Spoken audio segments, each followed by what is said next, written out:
Stand by.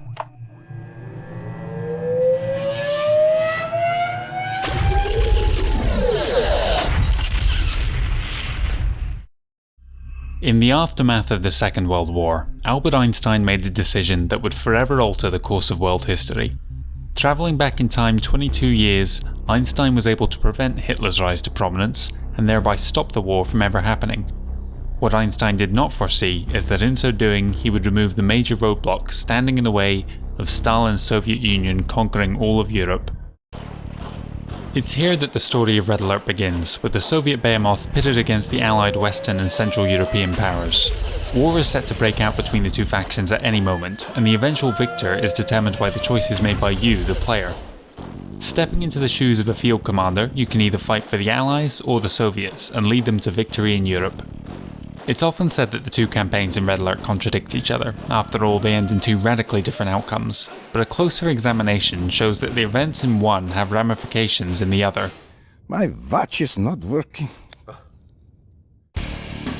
Far from being a non-canon alternative, to fully understand the story of the war, you must look at both sides. And that's exactly what I aim to do in this video. I'll be charting the course of the war and putting all 28 missions into a single chronological timeline. Furthermore, we'll add to this list by incorporating the levels from Red Alert expansions, Counter-Strike and the Aftermath.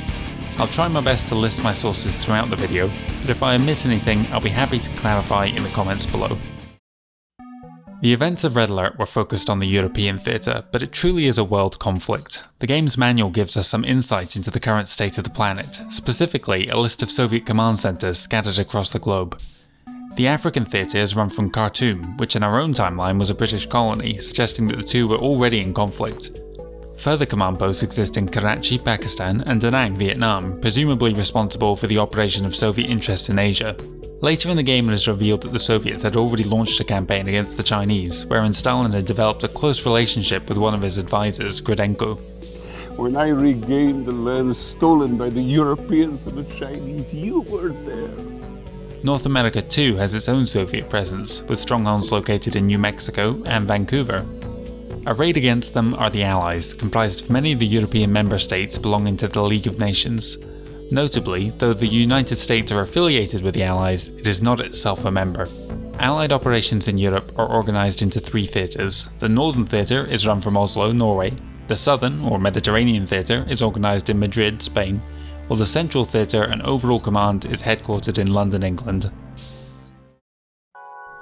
Lesson in Blood is the name of the first mission in the Soviet campaign, and offers us our first look at a map of pre-war Europe.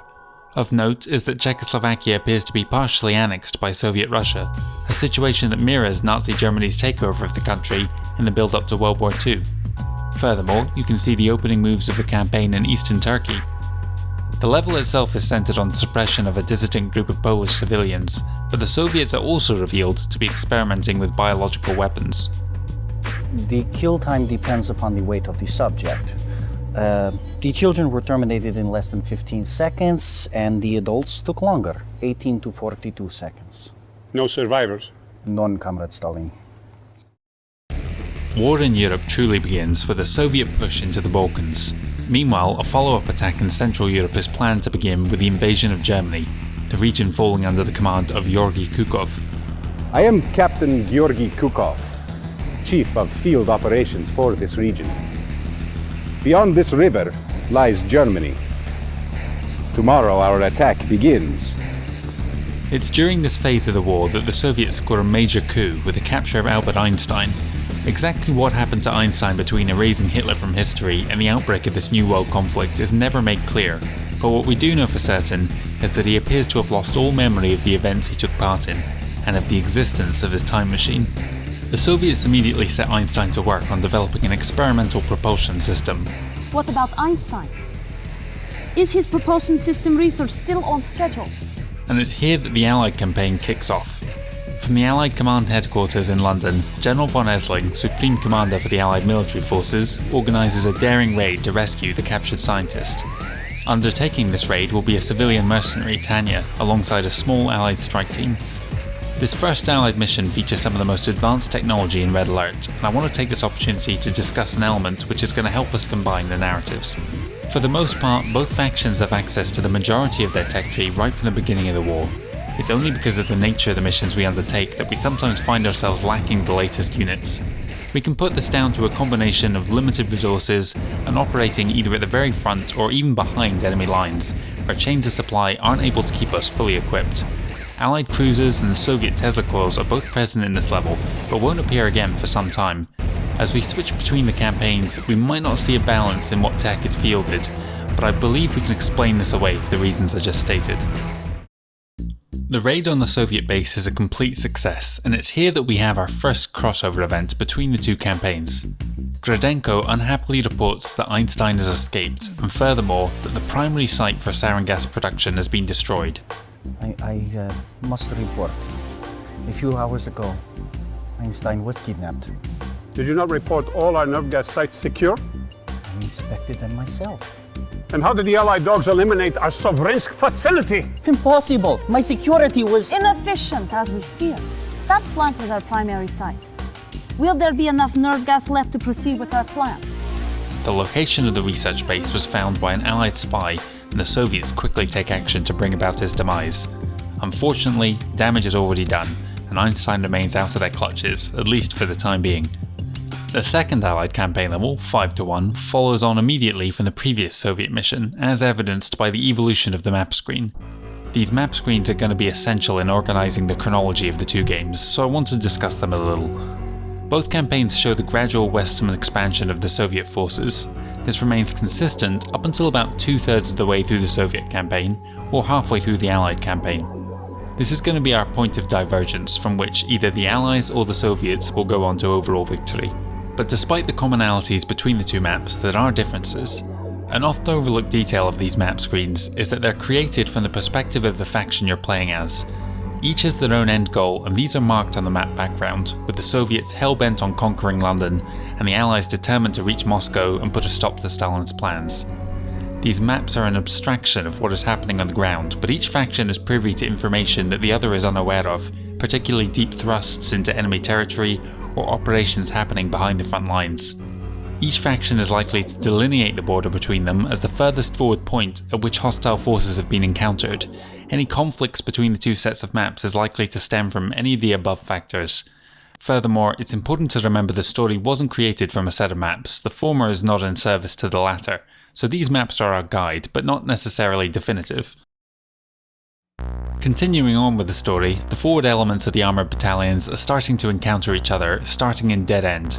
The early game operations in the Allied campaign are focused on destroying bridges in Soviet territory in order to slow their advance, but the focus of both sides soon turns towards the imminent capture of Berlin. We are amassing for our attack on Berlin.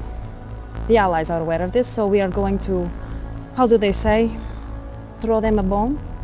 The Soviet commander is assigned more powerful units such as the heavy tanks and V2 launchers, but after closing on their objective, is then ordered to secure more resources at Caucasus Island to the south. Your first order as field captain is to proceed to Caucasus Island. We need the ore there for a special project. Meanwhile, the Allies are forced to engage a Soviet base lacking the heavier firepower afforded them by their new medium tanks. The Soviet campaign begins to race ahead at this point, beginning with Bridge over the River. It's here that we also get our first mention of the new Soviet superweapon, an as yet unnamed bomb. The bombs are almost ready, Comrade Stalin. The final elements are being transported from Gorzov Air Base. The United Nations also begins to associate more strongly with the Allies, and this brings with it the support of the United States, who will soon enter the war on their side. Soviet attention soon shifts to the home front when a daring sabotage raid led by Tanya sends a nuclear power station into meltdown. The situation is contained, but Tanya is injured and falls into Soviet hands. Around this point also, the Soviets invade Greece, and though the Allies continue to fight, much of the country is occupied. Our second crossover between the two campaigns happens at this point when the Allies hear of Tanya's capture and organise a mission to free her. This crossover is further cemented by the opening news report that mentions the Allies leading the United Nations into creating a new global defense agency designed to support their fight against the Soviets. Allied diplomats led the United Nations in a 281-7 vote that, in approving a unique military funding initiative aimed at increasing global Allied support. This proposal calls for the formation of a global defense agency to be temporarily established in an as-yet unnamed European capital. The United Nations begins to back their cause. Damn them to hell, incinerate them before they grow stronger. Tanya's tale is also the first time we hear mention of another Soviet project, the Iron Curtain. She has vital information on the Iron Curtain project. Details remain scarce at this point, as they do about the bomb. This is immediately followed by the next Soviet mission, Elba Island, where the Soviets discover the existence of the latest Allied research project, the Chronosphere. All three superweapons will soon become the focus of the next phase of the war. I must know what can do this, Nadia. If it is a weapon, I must have it. It could prove a formidable companion to our Iron Curtain project. Iron Curtain? You don't need to know about this, Comrade Kukov. Iron Curtain infiltration, the 6th Allied mission, marks the lowest point in the war for them. The Soviets have expanded to conquer most of Europe and have even made headway into eastern France. This dire situation is even referenced in the Red Alert 2 installation screen. Initially, the Soviet invasion was successful, and soon it appeared that the British would be the last free people in Europe. But things are about to change in their favour.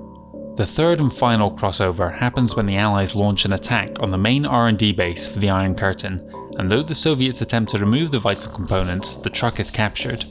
In response, the Soviets launch a counterattack to destroy the truck, ensuring that it does not fall into Allied hands. This cannot be allowed to happen. We cannot risk recapturing the truck. It is now a liability. Do not allow the truck or any Allied unit to leave the area. The last mission that could conceivably have taken place in both timelines is Overseer. The Soviet commander is assigned to protect an unknown convoy and is issued with the latest piece of Soviet air tech, the MiG.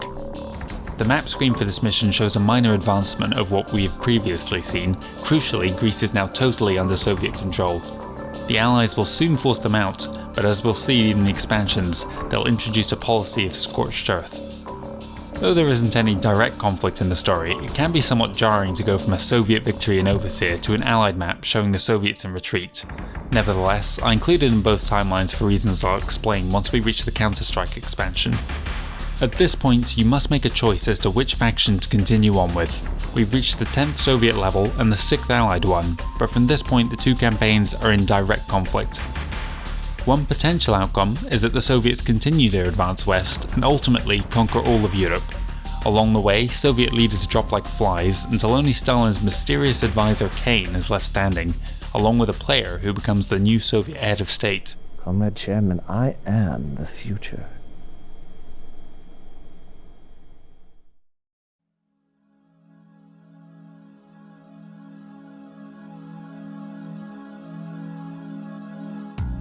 The alternative is one where the Allies rally and begin to fold up the Soviet lines across the entire continent. The Chronosphere is nearing completion and a failed Soviet attack is launched to bring it offline.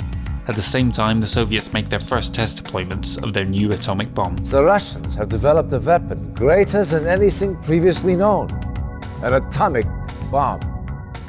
This causes a wave of defections throughout the Soviet chain of command, notably Major Vladimir Kosygin, who is appalled at Stalin's plans to unleash the bombs on civilian populations and to use his own troops as bait to draw the Allies into the blasts. With Kosygin in Allied hands, he gives them the location of the main launch site for the atomic bombs, and after a successful raid in suspicion and evidence, the Soviets lose their ability to launch ICBMs, though they still possess the atomic warheads. The war now enters its final stages as the Allies prepare for their assault on Moscow, starting with the maneuvering of the Allied fleet in naval supremacy. Despite their best efforts, the Soviets are able to get their Iron Curtain project online and re-establish their nuclear arsenal in takedown. But it's too little too late, and the Soviet Empire finally collapses.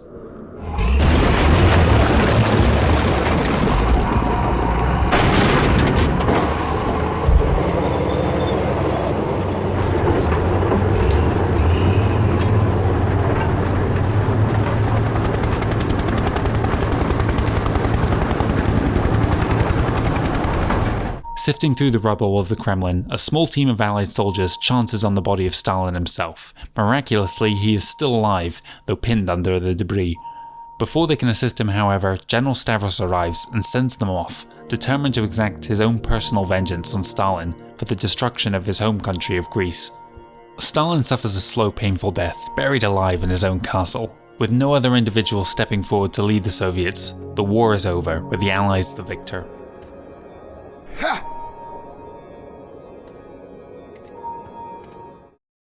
And so, after arranging all our missions into our chronology, our final list looks something like this. The Soviets are much closer to victory at the time of the narrative split, so they have fewer levels remaining if you choose to go down that path. Overall, I feel the lack of contradictions between the two campaigns in their first halves, coupled with the crossovers and expansion of narrative threads, makes for a compelling argument that both sides should be viewed as canon up to a point. Otherwise, you're needlessly depriving yourself of parts of the story. But that's not the end of Red Alert, as 2 expansions would follow a year later. Counter-Strike and the Aftermath would together add 34 missions, plus the 4 more in It Came from Red Alert bonus campaign. Where do these fit into our timeline? Well, answering that was no simple feat. In fact, upon recording an explanation, I found it more than double the length of this video. But I do have an answer, and there'll be a follow-up video coming soon that will truly conclude the Red Alert 1 timeline. Thank you so much for watching, guys. This is by far the largest project of this nature I've yet attempted, and I hope you found it enjoyable. I hope also that I was able to make a compelling argument and convince some of you to view the campaigns in a new light. This was an enormous effort to put together, the result of more than a dozen hours of work, so if you've enjoyed it, please leave me a comment, as I'd love to hear your own interpretations. If you know anyone else who would enjoy these videos, then please share it with them too. A few years back I wrote a similar timeline for Tiberian Dawn, and more recently did one for Tiberian Sun, as well as having preliminary notes on Tiberian Wars. Depending on the reception to this one, I may attempt an even more ambitious video that tackles the Tiberian franchise. Let me know if that's something you'd be interested in. If you're curious, I have playthroughs on my channel for the classic CNC games that follow this chronology, and I'll be starting a playthrough of Red Alert 2 very shortly. Either way, thanks again for watching, and I hope you'll join me again soon for another video.